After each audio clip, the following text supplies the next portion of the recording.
ایک یہاں پہ میں آپ کو روکوں گا. امام کعبہ تو تمام مسلمانوں کے لیے ان کے دل کی دھڑکن ہے, دل میں بستے ہیں, محبت ہے, عقیدت ہے, ہر ملک میں جاتے ہیں. لیکن پاکستان میں جب جاتے ہیں تو ایک عجب سما ہوتا ہے, الگ سما ہوتا ہے.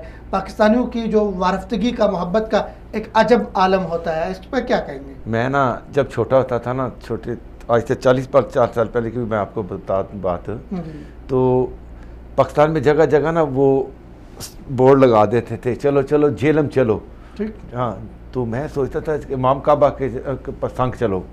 تو میں نے کہا جہلم میں کیا ہے, تو وہ میں پھر وہ جہلم گیا دیکھنے کے لیے. وہاں جامعہ الاسریہ ہے, مدرسہ ہے, ٹھیک ہے, کافی وہ بہت مشہور ہے, 1965 میں بنا تھا. اور اس ٹائم شارجہ کے جو حکمران تھے وہ وہاں کا افتتاح کرنے کے لیے آئے تھے. اس ٹائم 1965 میں 1 کروڑ روپے کا بنا تھا اس ٹائم. اور فیلڈ مارشل ایوب خان اور شارجہ کے جو ہیں وہ رہنما آئے تھے.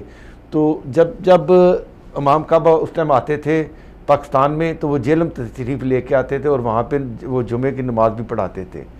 تو اس ٹائم سے ابھی ماشاءاللہ آپ تو پورے پاکستان کے اندر ابھی آئے ہیں, تو ایک تو صدر پاکستان سے ملے ہیں. وہاں پہ وہ جو کون سا سینٹر ہے, کنونشن سینٹر ہے اسلام آباد کا, وہاں پہ وہ ایک وہ آرٹس گیلری تھی, وہاں پہ گئے ہیں. وہاں پہ بہت سے علماء بھی ساتھ, سب جتنے بھی تھے سب ان کے لیے ملنے کے لیے آئے ہوئے تھے. چیف آف آرمی سٹاف کو ملے ہیں. پھر آپ کی اسلام آباد کی جو مسجد تھی وہاں پہ انہوں نے امامت کرائی ہے. پورے اسلام آباد, راول پنڈی سارا وہاں پہ امڈایا تھا. تو اس کے بعد وزیر اعظم صاحب سے بھی ان کی خصوصی نشست ہوئی ہے. پیغام اسلام کانفرنس میں انہوں نے شرکت کی ہے.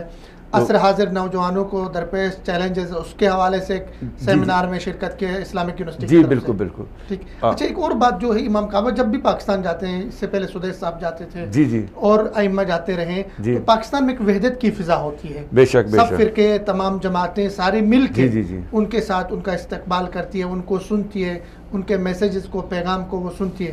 تو یہ ایک خوش آئند بات ہے. بالکل. سب سے ابھی بھی جو ہے نا, سب سے پہلے گئے ہیں تو وہ وزارت مذہبی امور میں جو ہے ہمارے وہ وزیر آج کل نہیں آئے ہیں, پیر قادری صاحب جو صاحب ہیں, انہوں نے ان کو ریسیو کیا ہے, وہاں پہ وہ استقبال کیا ہے. تو ان کے ساتھ بھی ایک ماشاءاللہ ایک پھر سب سے بڑی بات ہے, اس دفعہ سعودی عرب نے حاجیوں کا کوٹہ بھی تھوڑا سا بڑھا دیا ہے. تو وہ بھی پاکستان کے لیے ایک اطمینان کا باعث ہے, اچھی خوشخبری تھی. پھر ان حالات کے اندر پاکستان کے لیے وہ دعا گو بھی ہیں, اور پاکستان کے خیر کے لیے انہوں نے دعائیں کی ہیں جا کے وہاں پہ. انہوں نے ایک ظاہر ہے سعودی عرب اور پاکستان کا ایک اپنا جو روحانی تعلق کے ساتھ ایک برادرانہ تعلق بھی ہے اس میں نسبت سے.